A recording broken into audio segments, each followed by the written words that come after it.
بسم اللہ الرحمن الرحیم۔ اگر رمضان میں شیطان قید ہے تو گناہ کیوں ہوتے ہیں؟ ایسے ہی سچے قصے سننے کے لیے ہمارے چینل کو سبسکرائب کریں۔ اگر رمضان میں شیطان قید ہے پھر انسان سے گناہ کیوں کرتا ہے؟ ماہ رمضان مبارک جب آمد ہوتی ہے تو تمام علماء اکرام کی زبانوں پر ایک مشہور حدیث گردش کرنے لگتی ہے۔ جب رمضان کی پہلی شب آتی ہے شیاطین اور سرکس جن قید کر دیے جاتے ہیں اور دوزخ کے دروازے بند کر دیے جاتے ہیں اور کوئی دروازہ کھولا نہیں جاتا، اور جنت کے دروازے کھول دیے جاتے ہیں اور کوئی دروازہ بند نہیں کیا جاتا۔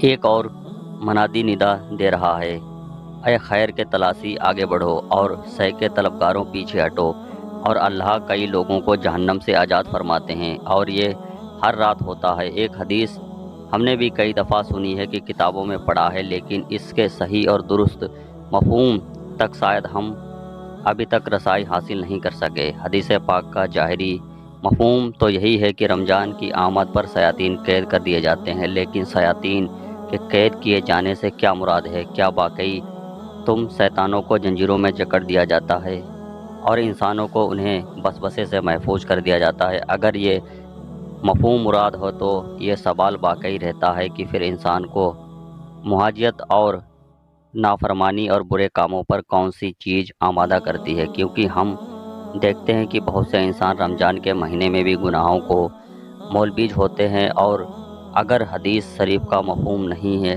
اور شیطان کے قید کیے جانے سے حقیقتاً قید کرنے کا معنی ہی نہیں، تو پھر حدیث شریف کا صحیح اور درست مفہوم کیا، اور علماء نے اس کے بارے میں کیا بیان کیا؟ آئیے علماء کے اقبال کی روشنی میں حدیث شریف کا صحیح مفہوم سمجھنے کی کوشش کرتے ہیں۔ انسان گناہ کیوں کرتا ہے؟